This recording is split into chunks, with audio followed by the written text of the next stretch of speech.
ప్రభువైన యేసుక్రీస్తు నామమున ఈ సాయంకాలం బైబిల్ స్టడీకి చేరువచ్చిన మీ అందరికీ నా యొక్క హృదయపూర్వక వందనాలు. 15 hours 15 sufferings, 15 గంటలు 15 శ్రమలు అనే ఈ ప్రత్యేక ధ్యానం కొరకు చేరువచ్చిన మీ అందరికీ నా యొక్క హృదయపూర్వక వందనాలు.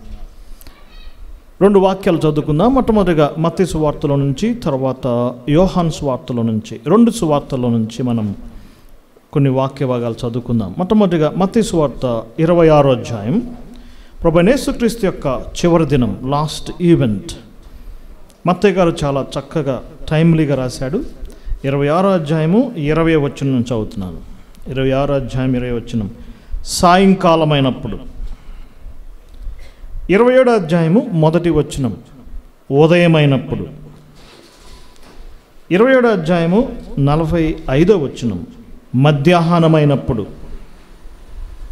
27వ అధ్యాయము 57వ వచనం, సాయంకాలమైనప్పుడు. ఫుల్ డే, సాయంకాలమైనప్పుడు, ఉదయమైనప్పుడు, మధ్యాహ్నమైనప్పుడు, సాయంకాలమైనప్పుడు. Last day of our lord Jesus Christ, మన ప్రభువైన యేసుక్రీస్తు యొక్క చివరి దినం.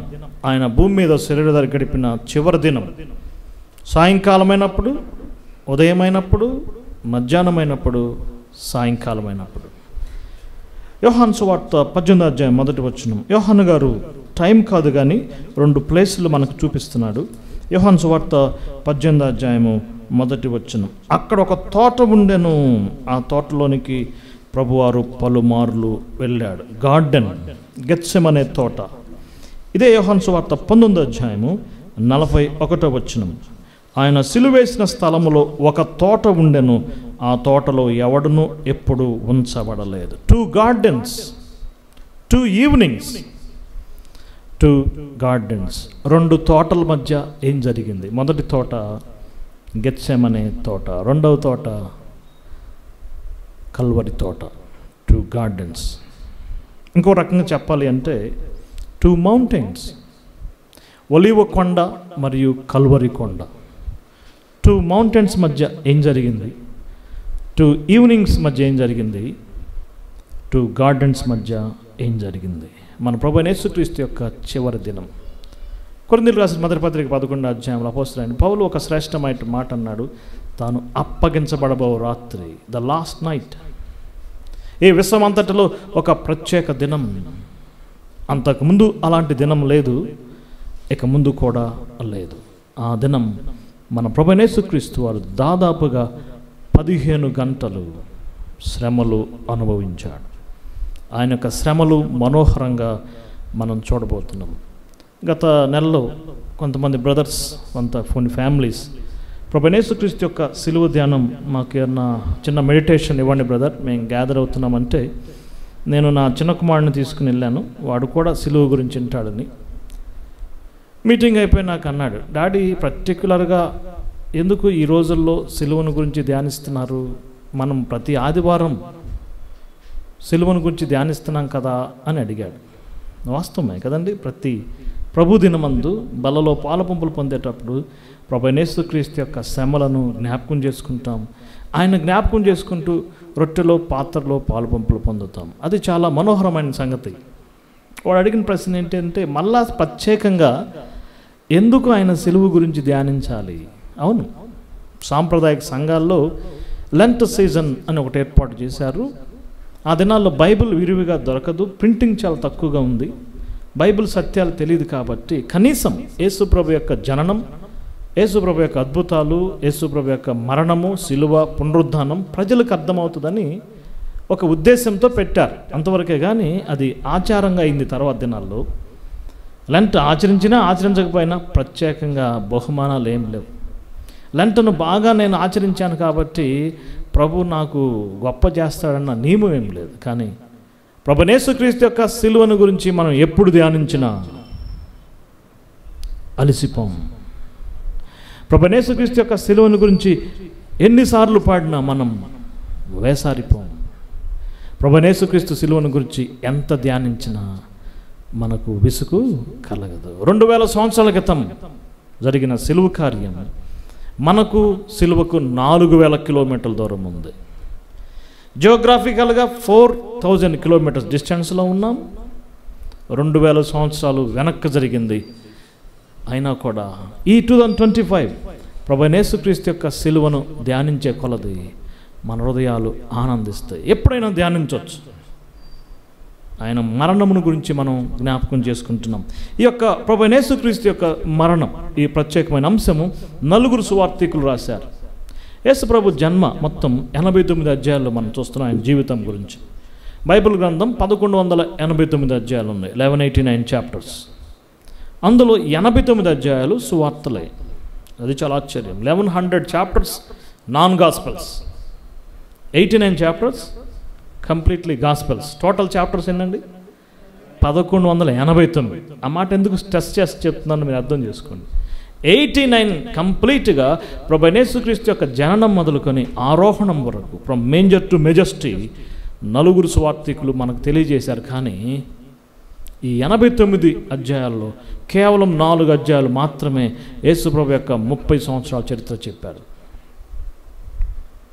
మరి 85 చాప్టర్స్, ఆయన 3.5 years హిస్టరీ. ఈ 85 అధ్యాయాల్లో దాదాపుగా 26 అధ్యాయాలు ప్రభువైన యేసుక్రీస్తు యొక్క సిలువను గురించి చెప్పారు. More than 1/3. లాస్ట్ వీక్ యేసుప్రభు వారు గాడిద మీద ఎక్కి ఆయన యెరూషలేములో జయప్రవేశ మొదలుకొని ఆయన యెరూషలేం తోటలో సమాధిలో పాతి పెట్టబడేంత వరకు 27 చాప్టర్స్ డెడికేట్ చేయబడ్డాయి.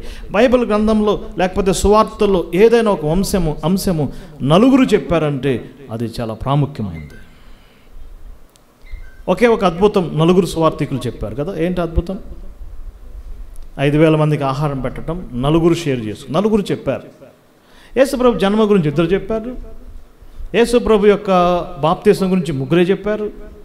కొన్ని సందర్భాల్లో ఒక్కరే చెప్పింది ఉంటుంది, కానీ 4 చెప్పారంటే అది చాలా ప్రాముఖ్యమైనది.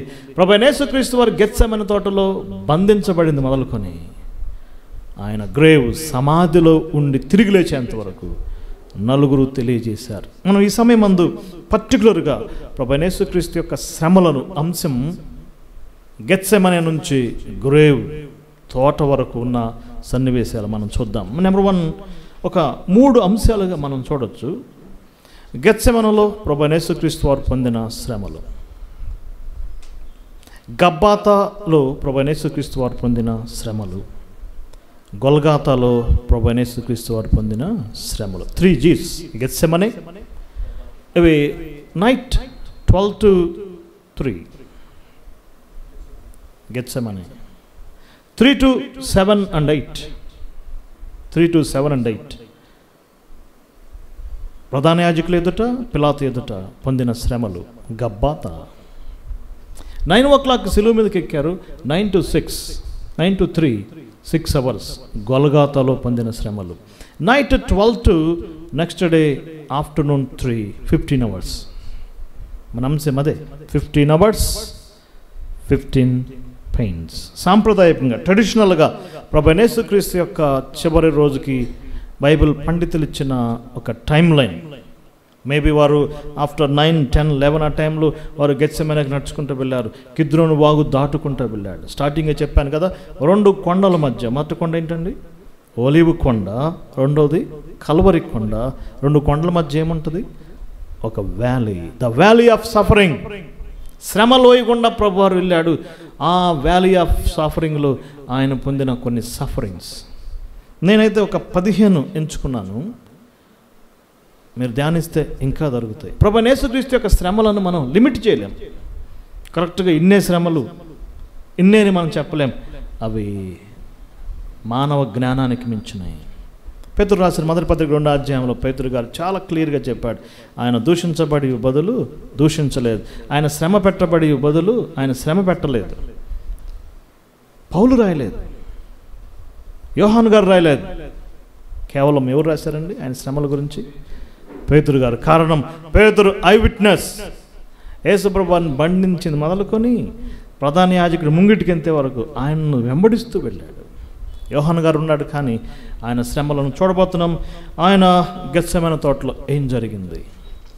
15 hours 15 sufferings. నెంబర్ 1, గెత్సెమనే తోటలో ఆయన వాడుకు చొప్పున ప్రార్థన చేయడానికి ఒలీవ కొండకు వెళ్ళాడు. ఏం జరిగిందో మనకు తెలుసు కదండి. ఆయన 3 సార్లు ముమ్మారు మోకాళ్ళలోని చింతాక్రాంతుడయ్యాడు. ఆయన దుఃఖించాడు. మొట్టమొదటి ట్రయల్, ద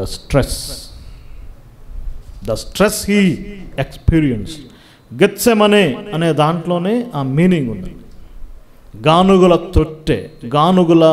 తొట్టెలు కలిగిన ప్రదేశం. ఇప్పుడు కూడా ఇజ్రాయెల్ దేశంలో ఆ స్పెసిమెన్స్ ఉన్నాయి. ఒక రాతి తొట్టి ఉంటుంది, మధ్యలో ఒక రెసిప్రోకేటర్ ఉంటుంది, దానిలో ఒక వీల్ తిరుగుతూ ఉంటుంది. ఆ యొక్క ఒలీవ విత్తనాలు ఒకసారి ఆకులు కావచ్చు, ఒకసారి సీడ్స్ కావచ్చు, ఆ గాను కింద రసంగా స్రవించబడుతుంది. ఆయిల్ చివరి వరకు వచ్చేంత వరకు క్రష్ అవుతుంది. యేసుప్రభువు వారు గెత్సెమనే తోటలో ఎలాంటి శ్రమలు అనుభవించాడు. ఆయన చింతాక్రాంతుడయ్యాడు. ఇందాక మనం 3 మాటలు చెప్పుకున్నాం కదా. Number 1 Gethsemane, 2వది గబ్బాతా, 3వది Golgotha. ఈ 3 ముఖ్యమైన శ్రమలు ఉన్నాయని భక్తులు అంటున్నారు. గెత్సెమనేలో మానసిక శ్రమలు పొందాడు, సైకలాజికల్. గెత్సెమనే తోటలో ఎవరు ఆయన్ని కొట్టలేదు, ఎవరు ఆయన్ని హింసించలేదు, ఎవరు ఆయన మ్యాన్ హ్యాండ్లింగ్ చేయలేదు, ఎవరు ఆయన్ని గొద్దలేదు. No physical trials, only psychological trials. ఆయన హృదయాంతరాల్లో ఆయన మానసికంగా ఆయన శ్రమలు అనుభవించాడు. గబ్బాతాలో ఫిజికల్ ట్రయల్స్, భౌతిక శ్రమలు. ఆయన్ని కొట్టారు, ఆయన హింసించారు, ఆయన కోడలతో కొట్టారు, ఆయన మీద ముఖం మీద ఉమ్మివేశారు. Physical trials. 3వది గొల్గోతాలో స్పిరిచువల్ ట్రయల్స్, ఆధ్యాత్మిక శ్రమలు. ఇక శిలువ మీదకి ఎక్కినాక ఆయన ఇంకెవరేం చేయలేదండి. ఎవరు చేశారు? తండ్రి అయిన దేవుడు ఆయన్ని మొత్తాడు. అతను నలుగొట్ట యెహోవాకు ఇష్టమైన. ఇప్పుడు నేరుగా తండ్రి అయిన దేవుడు రంగంలోకి దిగాడు. ఆయన తన కుమారుడిని మొత్తాడు. స్పిరిచువల్ ట్రయల్స్ కదా. 3 different trials: psychological trials, physical trials and spiritual trials. So number 1 గెత్సెమనేలో, number 1 stress. The first trial ఆయన పొందిన. శిష్యులేమో నిద్రపోతున్నారు కదా, ఒక్క గడియైనా ప్రార్థించలేరా? 3 గడియలు, 3 hours, మేబీ 9 to 12 ఆయన ఆతురంగా నేల మీద పడి. మార్క్స్ వార్తలో ఇంకా స్పష్టంగా రాయబడింది. ఈ ప్రపంచంలో ఎవరు ప్రార్థించని విధంగా ఆయన ప్రార్థించాడు. ఆయన ప్రార్థనా జీవితం చదివితే ఎంత ఆశ్చర్యం ఉంటుంది. నదిలో ప్రార్థించాడు, ఇన్ ద రివర్, మౌంటైన్, కొండ మీద ప్రార్థించాడు. ఇప్పుడు గార్డెన్, తోటలో ప్రార్థిస్తున్నాడు. ఆయన ఆకాశాన్ని మధ్యలో ప్రార్థించాడు. Different places, different periods. అయితే వీటన్నిటిలో అత్యంత శ్రేష్టమైన ప్రార్థన గెత్సెమనే తోటలో ప్రభువారు చేసిన ప్రార్థన. అందుకే ఒక అద్భుతమైన పాటలు రాయబడ్డాయి కదా. చూడుము గెత్సెమనే తోటలో. 2వదిగా స్వెట్టింగ్. లూకాసు వార్త ఆ మాట చూడండి, 22వ అధ్యాయం 44వ వచనం. ఆయన ఆతురముగా మిక్కిలి ఆతురపడి ప్రార్థన చేస్తున్నప్పుడు చెమట గురించి రాయబడింది. లూకా గారు డాక్టర్ గారు కాబట్టి ఆ అంశాన్ని ప్రత్యేకంగా మన యుద్ధకు తీసుకొచ్చాడు. మత్తయి, మార్కు, యోహానులు ఈ చెమట గురించి రాలేదు, కానీ లుక్ చాలా బిలవడ్ ఫిజిషియన్. 44వ వచనం, ఆయన వేదన పడి మరింత ఆతురముగా ప్రార్థన చేయగా ఆయన చెమట నేల పడుచున్న గొప్ప రక్త బిందువులే. ఆయన ఒక అసాధారణమైన కార్యం, హెమోడిట్రిసిస్. ఇది మెడికల్ టర్మ్. తీవ్రమైన మానసిక ఒత్తిడి లోనైనప్పుడు రక్తము బయటకు రాలేక చర్మ గ్రంథుల్ని ఆశ్రయించి వాటి రూపంలో వాటి ద్వారా బయటకు వస్తుంది. ఒక అసాధారణమైన కార్యం. ప్రభువైన యేసుక్రీస్తు వారు ఆయన వేదన పడి మరింత ఆతురముగా, స్వెట్టింగ్. ఏదైనా తోటలో నీ ముఖమున చెమట కార్చదు అని దేవుని చేత శాపం పొందిన ఆదాము ఇప్పుడు మరొక తోటలో దేవుని కుమారుడైన యేసుక్రీస్తు వారు ఆయన చెమటను అనుభవించాడు. స్వెట్టింగ్, చెమట కూడా డాక్టర్లకి ఒక మంచి సిమ్టమ్. అడుగుతారు, నైట్లు చెమటలు పడుతున్నాయా? పురాతన వైద్య శాస్త్రంలో చెమట ద్వారా కూడా కొన్ని వ్యాధులు నిర్ధారించేవారు. ప్రభువైన యేసుక్రీస్తు వారు మన యొక్క స్పిరిచువల్ హెల్త్, మన ఆధ్యాత్మికమైన ఆరోగ్యం ఆయన మనకి ఇవ్వబోతున్నాడని చెప్పడానికి ఆయన చెమటను కార్చినట్టుగా మనం చూస్తున్నాం. స్వెట్టింగ్. నెంబర్ 1 స్ట్రెస్సింగ్, రెండోది స్వెట్టింగ్. మూడోదిగా గెత్సెమనే తోటలో ఒక వ్యక్తి ఎంటర్ అయ్యాడు. ఎవరైనా? యోధా ఇస్కరియోతు. స్మూచింగ్ అంటే ముద్దు పెట్టుకోవటం. ఒక గొప్ప ముద్దు మనకి గెత్సెమనే తోటలో మనం చూస్తున్నాం. మత్తయి సువార్త 26వ అధ్యాయము 26వ అధ్యాయంలో చూడండి, ఆ మాటలో చాలా చక్కగా మూడవదిగా యోధా యొక్క ముద్దు, ఆయన అనుభవించిన ఒక పెయిన్. ఆయనతో 3.5 years ఆయన అద్భుతాలు చేశాడు, ఆయన అద్భుతాలు చూశాడు, ఆయనతో పాటు సంచరించాడు, ఆయన బోధలు విన్నాడు. యోధా ఇస్కరియోతు తన జీవితంలో ఎన్నడే కానీ ప్రభువైన యేసుక్రీస్తు వారిని ప్రభు అనలేదు. ఎప్పుడు చూసిన ఏమన్నాడండి? బోధకుడా, బోధకుడా, బోధకుడా. ఒక గొప్ప ప్రివిలేజ్ కలిగిన వాడు. ఆయన యొక్క అద్భుతాలు, ఆయన యొక్క సర్మన్స్ ఉన్నవాడు ఇప్పుడు ప్రభువారిని అప్పగించడానికి ముందుకు రావటం, అది కూడా ముద్దుతో అప్పగించటం చాలా శ్రేష్టమని. చూడండి 48వ వచనం, నేను ఎవరిని ముద్దు పెట్టుకుంటాను. మత్తయి సువార్త 26వ అధ్యాయము 48వ వచనం. నేను ఎవరిని ముద్దు పెట్టుకుందునో ఆయన యేసు, ఆయన పట్టుకుని వారిని గుర్తు చెప్పి వెంటనే వచ్చాడు, నీకు శుభమని చెప్పాడు. చెలికాడా,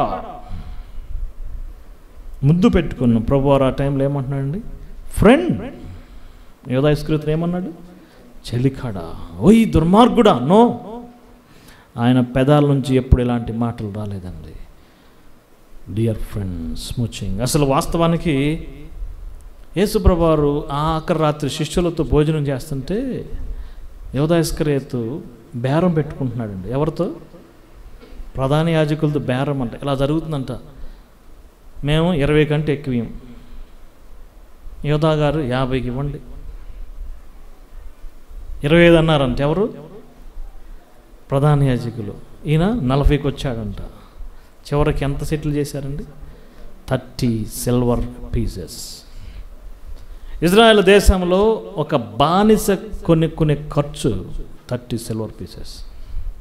ఇప్పుడు యేసు ప్రభువారిని ఒక స్లేవ్గా ట్రీట్ చేశారు. ఆయన స్లేవ్ కాదు, మనుషుని పోలికగా పుట్టి నిజమైన దాసుడు ఆయనే. ఈ లోకంలో రియల్ సర్వెంట్ ఎవరంటే మన ప్రభు అయిన యేసుక్రీస్తు వారు. దాసుని స్వరూపం ధరించుకున్నాడు. వాలంటరీగా ఆయన దాసత్వం చేయడానికి వచ్చాడు. కానీ ఆయన్ని ఒక సామాన్యమైన తృణీకరించబడిన దాసుడు లెక్క కట్టారు. ఇప్పుడు మూడవది స్మూచింగ్, ముద్దు పెట్టుకొని అప్పగించటం చాలా పెయిన్ఫుల్ థింగ్. ఆయనతో ఉన్నవాడే కదండి బెట్రయర్. ఆయనతో ఉన్నవాడే ఆయన మీద మడం ఎత్తాడు. చాలా సంవత్సరాల క్రితం కేరళలో ఎలక్షన్ జరుగుతున్నప్పుడు మోడీ గారు ఎలక్షన్ క్యాంపెయిన్లో కేరళలో ఈ మాటలు ఉపయోగించాడు. ఎందుకంటే కేరళలో క్రిస్టియన్స్ ఎక్కువ ఉంటారు కాబట్టి. యోధా ఇస్కరియోతు యేసుక్రీస్తుని అమ్మేసినట్టు ఇప్పుడున్న ముఖ్యమంత్రి గోల్డ్ కాయిన్స్ కోసం కేరళ రాష్ట్రాన్ని అమ్మేశాడు అన్నాడు. అప్పుడు గోల్డ్ స్కామ్ జరిగింది కదా. ఆ యోధా ఇస్కరియోతు చేసిన దాన్ని ఒక యూజ్ చేసుకున్నాడు మన ముఖ్యమంత్రి గారు. నేను విన్నాను ఆయన ప్రసంగం. యోధా అంటే యోధా అంటే స్తుతి అని అర్థం. బైబిల్లో 9 జోడాస్ ఉన్నారు, 9 మంది యోధాలు ఉన్నారు. యోధా అంటే స్తుతి. మంచి పేరుని పాడు చేశాడు. ఎవరండి? యోధా ఇస్కరియోతు. ఎప్పుడైతే యోధా ఇస్కరియోతు యేసుప్రభుని నమ్మేశాడో అప్పటి నుంచి ఆ పేరు ఎవరో పెట్టుకోవట్లేదంట. ఎవరన్నా మీరు ఎప్పుడన్నా చూసారా? యోధా పేరు ఉంటుందా ఎవరి దగ్గరైనా? యాకో పేరు ఉంటుంది, పీటర్ పేరు ఉంటుంది, పాల్ పేరు ఉంటుంది. చాలా అరుదుగా ఏ పేరు ఉంటుంది బ్రదర్? యోధా. ఎందుకంటే ఎవరన్నా యోధా అని చెప్పారనుకోండి, మన మైండ్ ఎక్కడికి వెళ్ళిద్ది? యేసుప్రభుని నమ్మేసిన వాడనే థీములోకి వెళ్ళిద్ది. కాబట్టి ఈ రూయిన్ ద నేమ్. దేవాలయంలోకి వెళ్ళాడు, కాయిన్స్ పడేశాడు. ఆ సిల్వర్ కాయిన్ సౌండ్ వస్తానే ఉంది. ఈయన హ్యాంగ్ చేసుకున్నాడు. ఈ lost his silver and soul. Silver పోగొట్టుకున్నాడు, ఆత్మను పోగొట్టుకున్నాడు. లేకపోతే యోధా ఇస్కరియోతు పరిస్థితి ఎలా ఉండేదో. Stress, sweating, smooching. నాలుగోదిగా సీజింగ్. ఆయన్ను బంధించారు. లూకా సువార్త 22వ అధ్యాయం 54వ వచనం. చాలా అద్భుతమైన మాట రాయబడింది కదండి. ఆయన్ని బంధించడానికి వచ్చారు కదా. వాస్తవానికి అది పస్కా దినాలు, full moon day. Full moon day అంటే నిండు చంద్రుడు ఉన్న దినం, ఎక్కడ చీకటి ఉండదు. కానీ ఆయన్ని బంధించడానికి కత్తులు, గుదేలు, దివిటీలు దీపాలతో వచ్చారు. లైట్స్ తీసుకుని వచ్చారు. Swords and staves. ఎందుకంటే యేసుప్రభు ఒక దొంగవాళ్లాగా పారిపోతాడేమో, యేసుప్రభు ఆ చెట్ల మధ్య నక్కి నక్కి పారిపోతాడేమో అని వారు పొరపాటు పడి ఏం తీసుకొచ్చారండి? కత్తులు, గుదియలు, దివిటీల దీపాలు తెచ్చాడు. ఏదైనా తోటలో ఆదాము దొంగలాగా దాక్కుని పారిపోయాడు, కానీ ఈయన దొంగ కాదు. ఎవరైనా ఈయనకు ఆయన సమర్పించుకున్నాడు. కాబట్టి మీరేమని వెతుకుతున్నారు? మేము నజరేయుడైన యేసును. వారి కత్తులకి పని లేదు, వారి గుదిలకు పని లేదు, వారి దీపాలకు పని లేదు. ఎప్పుడైతే ప్రభువారు ఆ మాట చెప్పాడు, ఇలా రాయబడిందండి, వాళ్ళు ఇలా బడిసెలు తీసుకుని ఇలా ఇలా చాలా వేగంగా వస్తున్నారంట. ఎప్పుడైతే యేసు ప్రభువారు ఆయన నేనే అని చెప్పాడు, వెనక్కి పడిపోయి ముందుకు పడ్డారంట. వెనక్కి తగ్గి కదా, చాలా పవర్ఫుల్గా వస్తున్నారు. ఆయన వెళ్ళిపోతే ఏం చేయొచ్చండి? బడిసెలిసరొచ్చు అని చెప్పి చాలా బలంతో యోధా సైనికులు, రోమా సైనికులు వస్తుంటే ఎప్పుడైతే ప్రభువారు ఆ మాటలు చెప్పాడో వెనక్కి తగ్గి ముందుకు పడ్డారు. ఒక భక్తుడు అన్నాడు, యేసు ప్రభువారిని అరెస్ట్ చేయడానికి వచ్చారు, కానీ యేసు ప్రభు వారిని అరెస్ట్ చేశాడంట. దే మాటలతో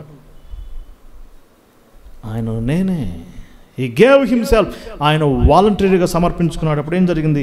20 చూడండి ఆ మాట, యేసు ప్రభువు అన్న మాట, బందిపోటు దొంగవలే నా మీదకి వచ్చారా. ఆదాము దొంగ దాక్కున్నాడు, కానీ ఈయన దాక్కోలేదు. ఆయన పబ్లిక్గా బయటకు వచ్చాడు. ఆ మాట మనం చూస్తున్నాం. 54 వచ్చిన వారు ఆయనను పట్టి ఈడ్చుకొని పోయిన, సీజింగ్ అండ్ డ్రాగింగ్.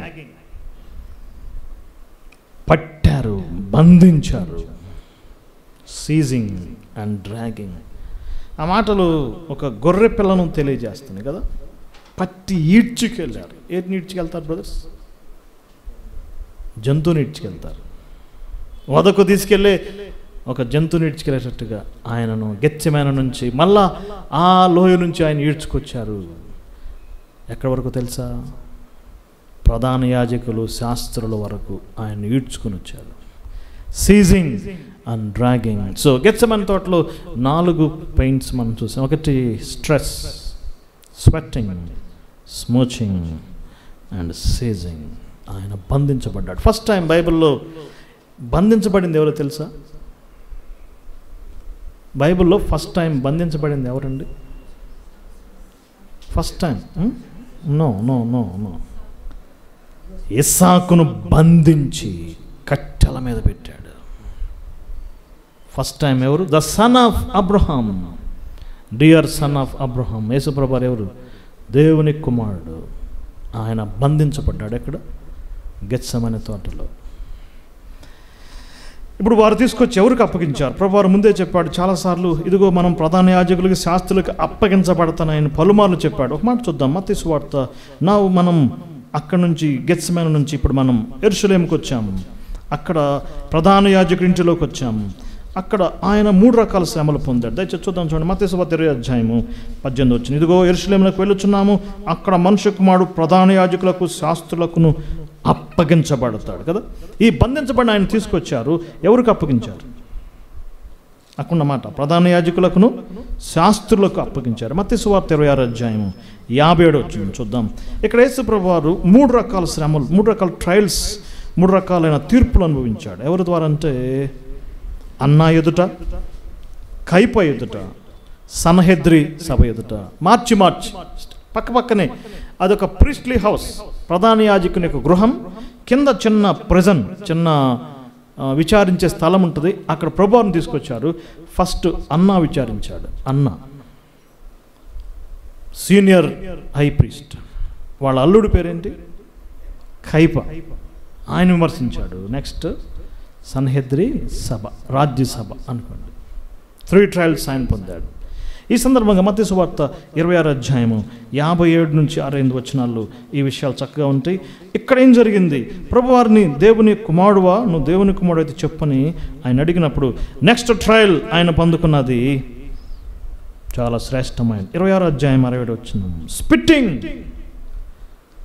ఆయన ముఖం మీద ఉమ్మి వేశారు. ఓ దేవుని కుమారుడు మానవుడు చేత ఉమ్మివేయబడ్డాడు. మరొకసారి కూడా ఆయన ఉమ్మివేయబడ్డాడు. మార్క్స్ వార్త 15:19 రోమా సైనికులు కూడా ఆయన మీద ఉమ్మివేశారు. 2 రకాలుగా ఆయన ఉమ్మివేయబడ్డాడు. మొదటిసారి వేసిన ఉమ్మే ఆరిపోలేదు, మరలా రెండోసారి ఆయన ఏమయ్యాడండి? ఆయన ఉమ్మివేయబడ్డాడు. చూస్తారు ఒకసారి మార్క్స్ వార్త 15:19 మరియు రెల్లుతో ఆయన తల మీద కొట్టి ఆయన మీద ఉమ్మివేశారు. Jewish people and Roman soldiers, ఇద్దరు చేతులు ఆయన ఉమ్మివేయబడ్డాడు. యూదుల చేత అన్యుల చేత ఆయన ఉమ్మివేయబడ్డాడు. స్పిట్టింగ్. మన మీద ఉమ్మివేయిపోయినా మనం దూరంగా చూసి ఉమ్మివేస్తే మనం ఎంత ఫీల్ అయిపోతాం. 1 కిలోమీటర్ దూరం నుంచి చూసి కూడా ఉమ్మేసే వాళ్ళు ఉంటారు కదా, 1/2 కిలోమీటర్ దూరం నుంచి కూడా ఉమ్మివేసే వాళ్ళు ఉంటారు. వాళ్ళల్లో ఉన్న కసి, ఈర్ష్య, ద్వేషం. ఇంకొంతమంది దగ్గరలో ఏం చేస్తారండి? ఉమ్మివేస్తారు. కానీ యేసుప్రభు వారికి రియల్గా ఆయన ముఖం మీద ఉమ్మివేసి ఎన్నిసార్లు? 2 times. స్పిట్టింగ్ జనరల్గా జంతువు లక్షణం. అది తప్పించుకోవటానికి పోరాటం చేసేటప్పుడు అది ఉమ్మేసిద్ది. మీరు ఎప్పుడు గమనించారా? కొన్ని స్పెషల్ జంతువులు ఉంటాయి, శత్రువుని భయపెట్టడానికి ఉమ్మివేస్తాయండి. వీళ్ళు నిజంగానే వైల్డ్ బీస్ట్స్గా ప్రభువైన యేసుక్రీస్తు వారి మీద spitting. This is another pain, another suffering. He was spot on. ఆయన ఉమ్మివేయబడ్డాడు. ఎవరి నిమిత్తం? మన నిమిత్తం. యూదుల ద్వారాను, నెక్స్ట్ ఏంటండి? అన్యుల ద్వారాను. నెంబర్ 5. నెంబర్ 6 నెక్స్ట్ వెంటనే ఏం జరిగింది? ఉమ్మివేసిన తర్వాత 26:6 ఆయన్ను కొట్టారు. స్మైటింగ్.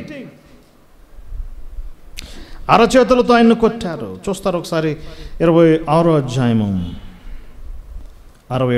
అప్పుడు వారు ఆయన ముఖం మీద ఉమ్మివేసి ఆయన్ను గుద్దిరి, ఆయన అరచేతులతో కొట్టిరి. స్మైటింగ్.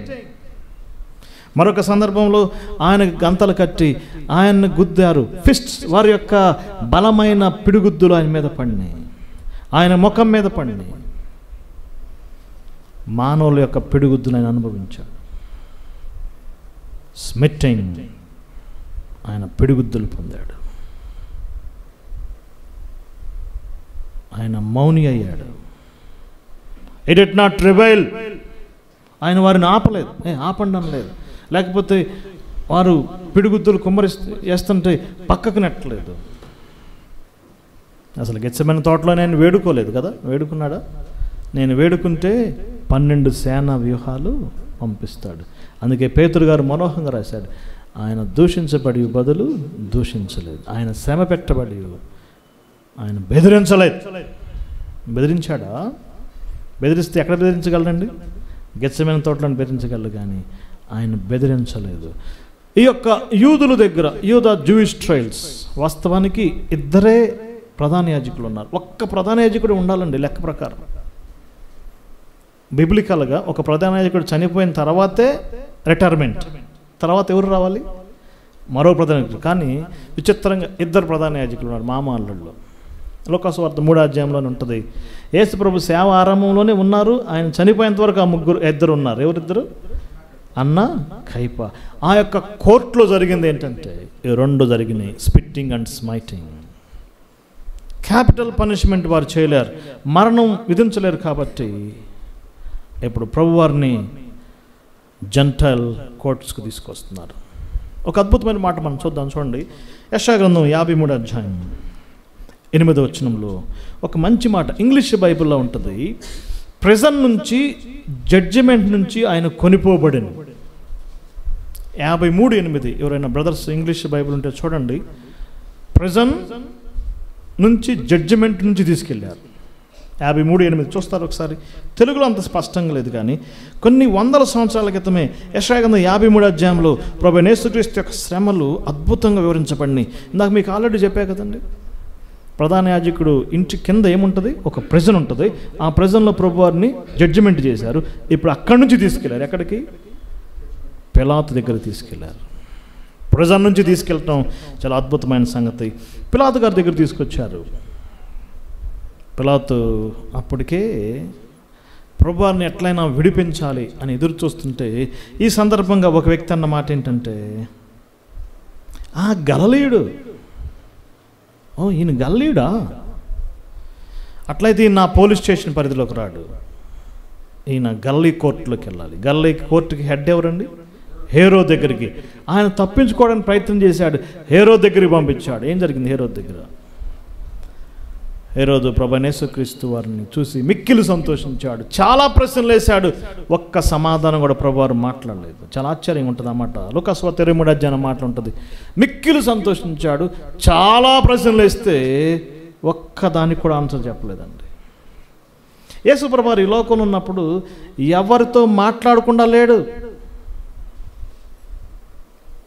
ఆయనే కల్పించుకుని మాట్లాడాడు. సమరయ స్త్రీతో మాట్లాడాడు, జక్కయ్యతో మాట్లాడాడు, పేతురుతో మాట్లాడాడు, లెప్పర్ సీమోనుతో మాట్లాడాడు. కానీ హేరోదుతో ఒక్క మాట కూడా మాట్లాడాడు. చూద్దాం, చూడండి ఏం జరిగింది.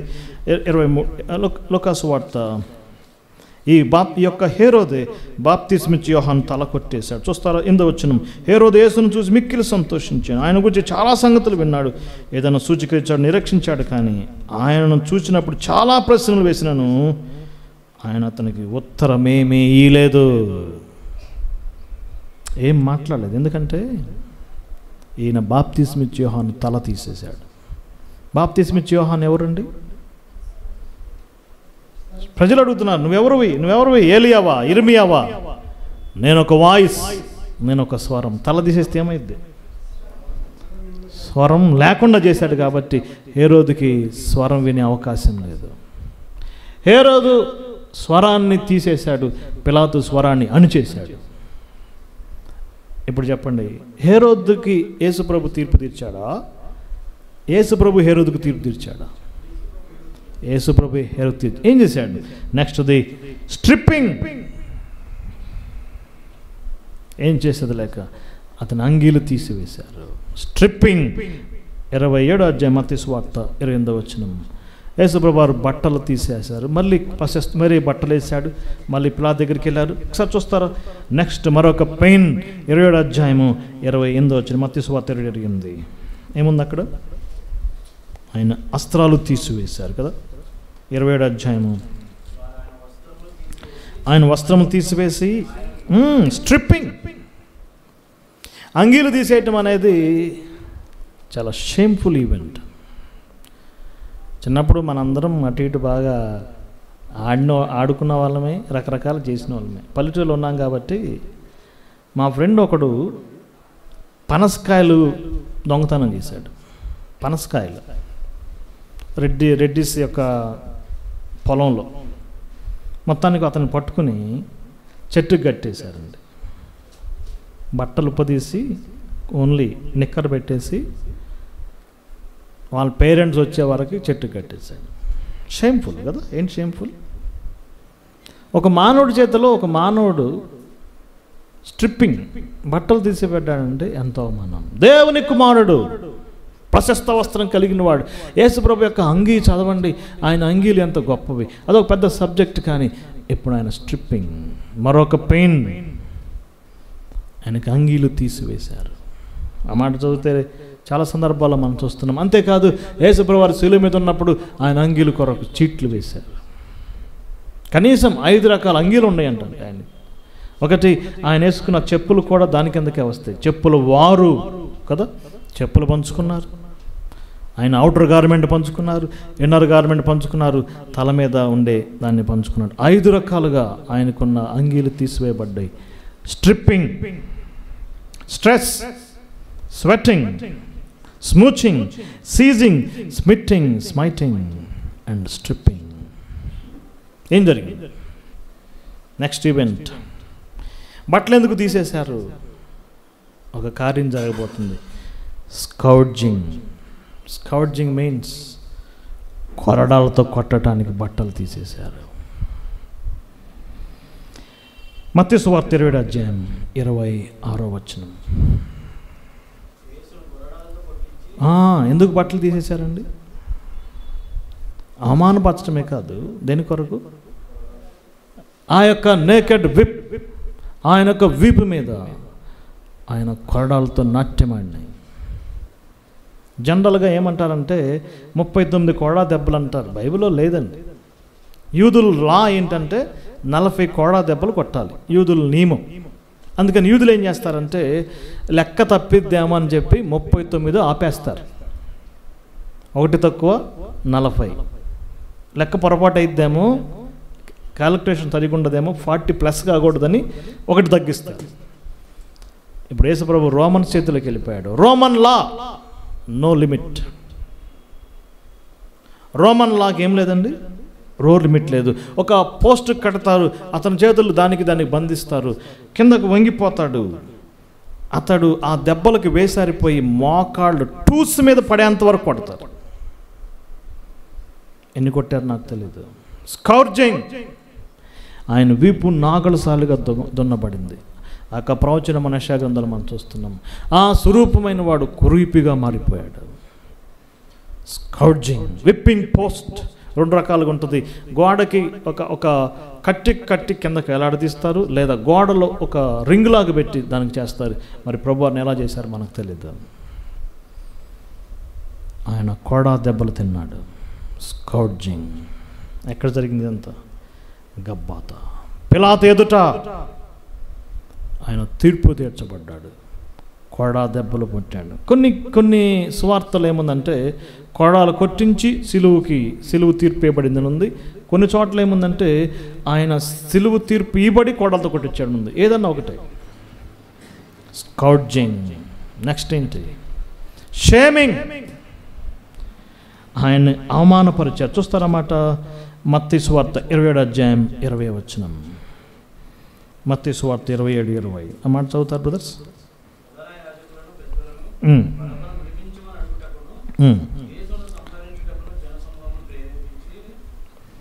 అది కాదు, ఆయన్ని అవమానపరచరనే మాట. 27 అపహసించి కదా, 27 31. ఆయనను అపహసించి, షేమింగ్.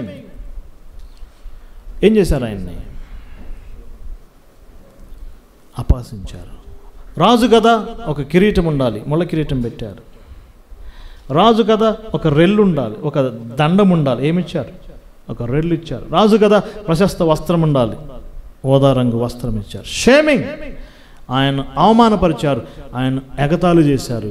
నిన్ను కొట్టిన వారు ఎవరు ప్రవచించమన్నారు. నెక్స్ట్ పెయిన్ ఏంటండి? షేమింగ్. ఆయన అపహసించారు, అవమానపరిచారు. ఇకంతే పిలాతు గారు నెక్స్ట్ ఈవెంట్ సెంటెన్సింగ్. సిలువ వేయటకు అప్పగించాడు. యోహాను సువార్త 19:16. యోహాను సువార్త 19:16. సిలువ వేయటకు ఆయన సైనికులకు అప్పగించాను. సెంటెన్సింగ్. ఈ సిలువ అనే దాన్ని పర్షియా వాళ్ళు ప్రవేశపెట్టారు. చిన్న మిలిటరీ పనిష్మెంట్. ఎవరైనా రాజ్యంలో చిన్న తిరుగుబాటు చేసినప్పుడు వాళ్ళని శిక్షించడానికి ఒక కొయ్య కట్టేసి పడవటం. దాన్ని కనిపెట్టిన వాళ్ళు ఎవరు? పర్షియన్స్. తర్వాత కార్తేజియన్స్ అనేవారు వచ్చారు క్రీస్తు పూర్వం 3-4 శతాబ్దాల్లో. వాళ్ళు దాన్ని ఇంకా టైట్ చేశారు. రోమన్స్ టయానికి దాన్ని పూర్తిగా వారు దాన్ని అడాప్ట్ చేసుకుని సిలువ కార్యక్రమాన్ని హైలైట్ చేశారు. సమాజంలో 2 రకాల వారిని సిలువేస్తారు. ఒకటి స్లేవ్స్, ఎదురు తిరిగే స్లేవ్స్ని సిలువేస్తారు. మాట వినని బానిసలను సిలువేయటం. రెండవది రెబల్స్, రోమా ప్రభుత్వమే తిరుగుబాటు. యేసుప్రభు వారి 2 కాదు. ఏ 2 కాదు? ఆయన స్లేవ్ కాదు, రెబల్ కాదు, కానీ ఆయన సిలువను ఆయన మీద పెట్టారు. సెంటెన్సింగ్. 1వ శతాబ్దంలో సిలువ అనే మాట రోమియుడు వినటానికి ఇష్టపడ్డాడు. చెవులు మూసుకుంటాడు. అమ్మో సిలువ, అది అసహ్యమైన కార్యం. సిలువ పదాన్ని పెదాల మీద పలకరు, సిలువ వైపు చూడరు, సిలువని తాము హృదయంలోనికి రానిరు. కానీ యేసుప్రభు వారికి సిలువకి అప్పగించారు. యేసుప్రభు వారు స్వోర్డింగ్, ఆయన ఖడ్గంతో చనిపోలేదు. యేసుప్రభు వారు స్టోనింగ్, రాళ్లతో కొట్టి చంపడలేదు. కానీ దేని మీద? ఆయన సిలువ మీద, మ్రాని మీద చనిపోయాడు. సెంటెన్సింగ్. ఇప్పుడు మనం గొల్గాతాకు వచ్చాం కదా. గబ్బాతాలు ఏం జరిగినాయి? గబ్బాతాలో కొన్ని చూసాం. ఇప్పుడు మనం ఎక్కడికి వచ్చాం? గొల్గాతా. గొల్గాతాలో ఏం జరిగింది? ఆయన యొక్క కపాలం అనే స్థలానికి తీసుకొచ్చారు. ఒక గుంటలో ఆ కొయ్యని కిందకు దించారు. Spiking. Next suffering, spiking. Do you know the meaning of spiking? Spikes, మేకులతో గుచ్చారు. ఆ మాట డైరెక్ట్ లేదు, కానీ యోహాను సువార్త 19వ అధ్యాయం 19, యోహాను సువార్త 20వ అధ్యాయం 25 వచ్చింది. మేకులు గుర్తులు. ఇవి మ్యానుఫ్యాక్చర్డ్ మేకులు కాదండి, పాలిష్డ్ మేకులు కాదండి, రగ్గడ్ కరుకైన మేకులు. పాలిష్డ్ మేకులు అంటే తెలుసు కదా, సాఫిస్టికేటెడ్, చాలా స్మూత్గా ఉంటాయి, చాలా స్పీడ్గా వెళ్ళిపోతాయి. అలా యేసుప్రభు వారికి సాఫిస్టికేటెడ్ స్పైక్స్ కాదు, రగ్గడ్ స్పైక్స్, కరుకైన ఆయన మెత్తని పాదాల కింద ఉంచారు. ఎన్ని అద్భుతమైన పాటలు వచ్చినాయి దీని మీద. ఆయన మేకులతో గుచ్చబడ్డాడు. నెక్స్ట్ సఫరింగ్ ఏంటి? స్పైకింగ్. స్పైకింగ్, 3 మేకులు. ఏమో మనకు తెలియదు, 3 మేకులు పంచిగాయాలంటారు, ఏమో మనకు తెలియదు, కానీ ఆయన మేకులతో గుచ్చబడింది వాస్తవం. స్పైకింగ్. Next the superscription. ఆయన శిలువ మీదకి ఎక్కిన తర్వాత పైన ఒక విలాసం పెట్టారు కదా. యోహాను సువార్త 19వ అధ్యాయం 19 వచ్చిన ఒకరోజు జీవరత్నం మంచి ప్రశ్న అడిగాడు నన్ను. యోధా రాజులు ఎంతమంది అన్నాడు. ఎంతమంది యోధా రాజులు? 19 మంది. ఇశ్రాయేల్ రాజులు ఎంతమంది? 19 మంది. 19 కదా. ఇప్పుడు జాన్ 19:19 ఏముందో చూడండి. Exactly John 19:19. నజరేయుడైన యూదుల రాజు ఉందా? నజరేయుడని యేసు కదా. ఈ నజరేయుడని యేసు ఒక షేమింగ్, ఆయన అవమానపరచడానికి పైన సూపర్స్క్రిప్షన్.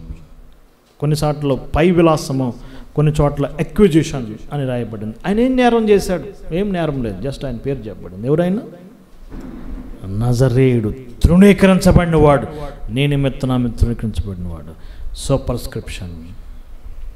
యేసుప్రభు జన్మించినప్పుడు జ్ఞానంలో ఒక ప్రశ్న అడిగారు, యూదులకు రాజుగా పుట్టినవాడు ఎక్కడ? ఇప్పుడు ఆన్సర్ ఎక్కడుంది?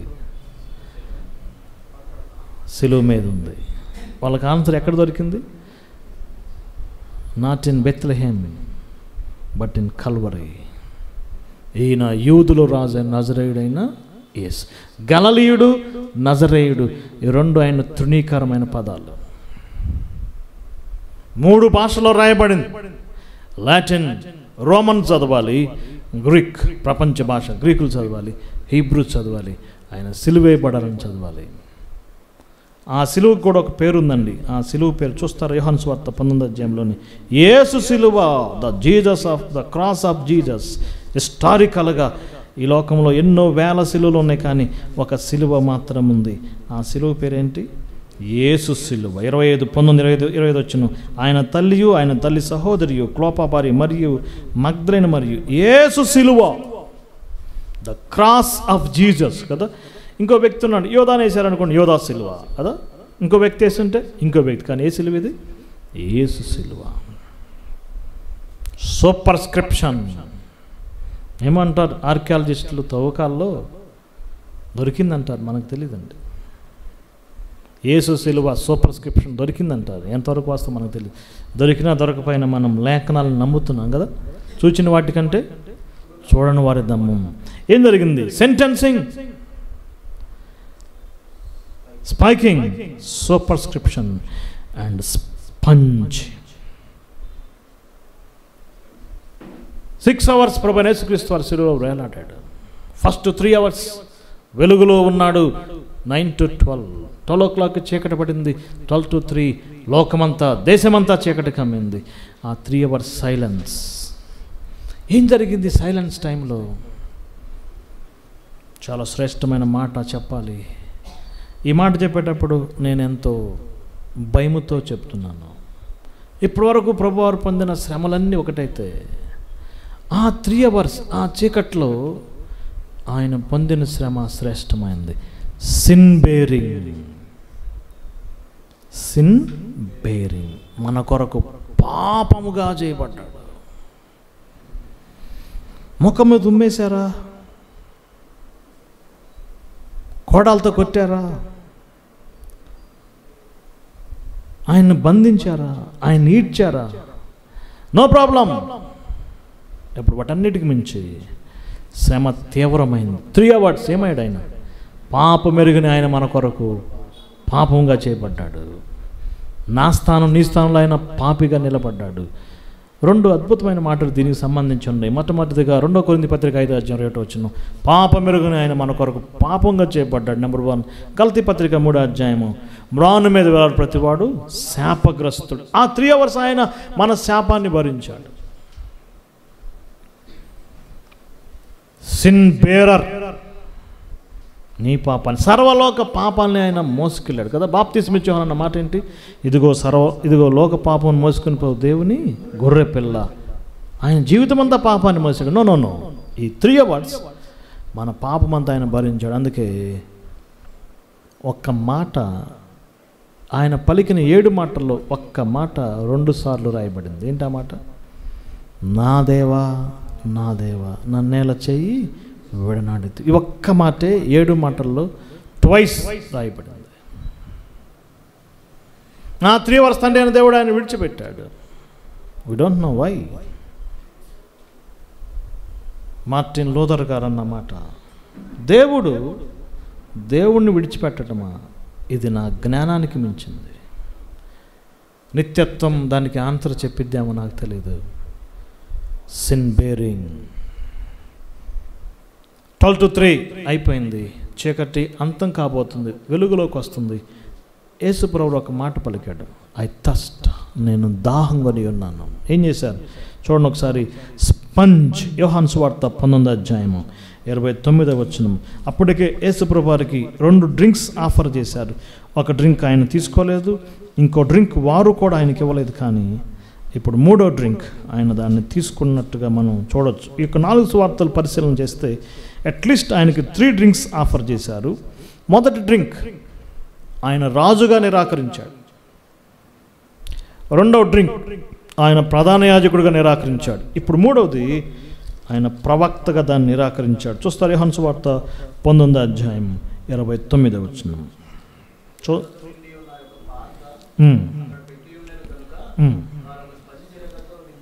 అది తెలుగులో కూడా అదే పదం ఇచ్చారండి, స్పంజి. చేదు చెరకను ఆయన నోటి తగిలించారు, చేదు పాత్రను ఆయన తీసుకున్నాడు. జస్ట్ అట్లా సిప్ చేశాడంతే. లేఖనం నెరవేర్పు కొరకు ఆయన పొందిన మరొక శ్రమ స్పంజ్. అయిపోయినాయా ఆయన శ్రమలు? ఎన్నైనాయి బ్రదర్స్? 14 అయిపోయినాయా? Last 1 spearing. ఆయన బళ్ళెముతో పొడవబడ్డాడు. The last pain. అప్పటికే ప్రభువారు చనిపోయాడు. నేను ఎప్పుడు ఈ సందేశం చెప్పినా ఒక ప్రశ్న అడుగుతాను, యేసు ప్రభువారు చనిపోకముందు పొడవబడ్డా, చనిపోయినాక పొడవబడ్డా? చాలామంది సిస్టర్స్ బ్రదర్స్ కన్ఫ్యూజ్ అయిపోతారు. చనిపోకముందే పొడవబడ్డాడు అంటూ ఉంటాను. నో, ఆయన చనిపోయిన తర్వాత పొడవబడ్డాడు. కారణం, చనిపోకముందు పొడవబడితే పొడిచాడురా, చచ్చాడురా. ఆయన మానవుల చేతిలో చావలేదు బ్రదర్స్. ఆయన మానవ చేతిలో మరణించలేదు, ఆయన ప్రాణాన్ని పెట్టాడు. ఆయన చనిపోయిన గుర్తుగా ఏం చేశారండి? ఆయన పొడవబడ్డాడు. దేంతో పొడిచాడు? ఎంత చక్కగా రాయబడింది యోహాను సువార్త 19 ఈటతో పొడిచాను, ప్రక్కన పొడిచాను కదా. ప్రభువైన యేసుక్రీస్తు పట్ల మానవుడు చేసిన ఆఖరి అత్యంత ఘోరమైన కార్యం ఏంటంటే, సమాప్తమని పలికి ప్రభువుకి తండ్రికి అప్పగించుకున్న ప్రభువుని బళ్ళెంతో పడటం. చనిపోయిన వ్యక్తిని ఏం చేశారండి? బళ్ళెంతో పడింది. కానీ దానికి ప్రతిస్పందన మాట చూడండి, వెంటనే రక్తము కారెను. మానవుడి యొక్క దుర్మార్గమైన కార్యము, దేవుని యొక్క కృపాకార్యం ఏంటి? వెంటనే ఏం కారింది? రక్తము కారి, స్పందన, the blood. 15 hours, 15 trials. This is the story between 2 evenings. ఏం జరిగింది? ఆయన కిందకు దించారు. నికోదేము, పిలాతు ఆయన కిందకు దించారు. క్రౌర్యంతో నిండిన చేతులు ఆయన సిలువకి ఎక్కిస్తే, ప్రేమతో నిండిన చేతులు ఆయన కిందకు దించినాయి. ఒక పెద్ద సమాధిలో ఆయన్ని పెట్టారు. సెపల్కర్ సమాధి. ఒక పెద్ద స్టోన్ వేశారు. ఆయన బరియల్ ఎంత శ్రేష్టమైంది. Simple burial. సెరమన్స్ లేవు. ఉన్నాయా? సహజంగా ఏం చేస్తారు బరియల్లో? చనిపోయినప్పుడు ఎవరు చెప్పరు. చనిపోయిన తర్వాత మైక్ ఇస్తే ఏం చేస్తారండి? గంటలు గంటలు ఆయన ఎట్టంటాడు అని చెప్తారు. No sermons, no songs, just tears from the disciples.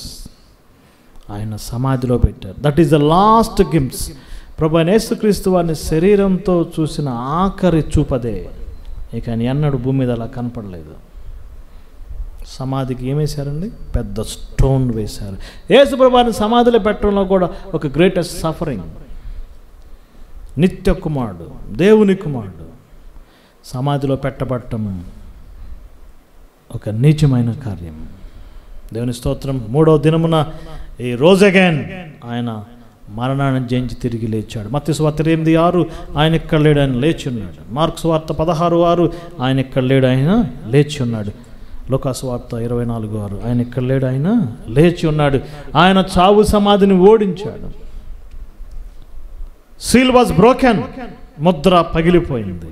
Stone was removed, రాయి దొర్లించబడింది. సోల్జర్స్ వర్ స్లంబర్డ్, సైనికులు పారిపోయారు. ఆయన మృత్యుంజయుడిగా తిరిగి లేచాడు. ఇప్పుడు తండ్రి కుడి పార్శ్వమునకు ఎక్కాడు. యుగ యుగాలు ఆయన మహిమపరచబడినడుగా ఉన్నాడు. ఎందుకు జరిగింది? Why he suffered? దేని కొరకు? ఆయన నీ కొరకు, నా కొరకు ఆయన శ్రమలు పొందాడు. నీ స్థానం, నా స్థానం తీసుకున్నాడు. మన కొరకు కలువరిలో ప్రాణం పెట్టాడు. అందుకే ఈ అంశం ఎన్నిసార్లు విన్నా మనకు విసుగు చెందదు. సిలువను గురించి ఎన్నిసార్లు పాడినా మనం ఆయాసపడము. Cross is the centre of God's programme. ఆయన శ్రమల గురించి ధ్యానిద్దాం. అందుకే కీర్తనకారుడు రాశాడు, ఆనాటి యూదులే కాదయ్యా, నేనే నిన్ను సిలువేశాను. ఆనాటి యూదులే నిన్ను చంపి రన్నుకుంటి, ఆనాటి యూదులే నిన్ను చంపి కాదు కాదయ్యో నా పాపారుణమునకే, కాదు కాదయ్యో నా పాపారుణమునకే, సిలువాలో బలి అయినా దేవుని గొర్రెపిల్ల విలువైన.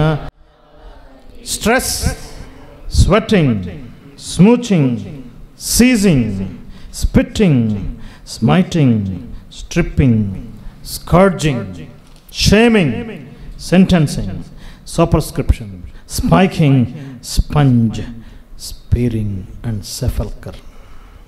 గెత్సెమనెలో మానసిక శ్రమలు పొందాడు. గబ్బాతాలో భౌతిక శ్రమలు పొందాడు.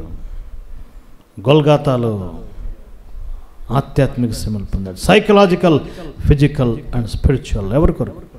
నీ కొరకు, నా కొరకు. దేవుని కుమారుడు యేసుక్రీస్తు వారు ఆకాశాన్ని భూమికి మధ్యలో వేలాడాడు. ఆయన చనిపోయాడు, ఆయన పాతి పెట్టబడి తిరిగి లేచాడు.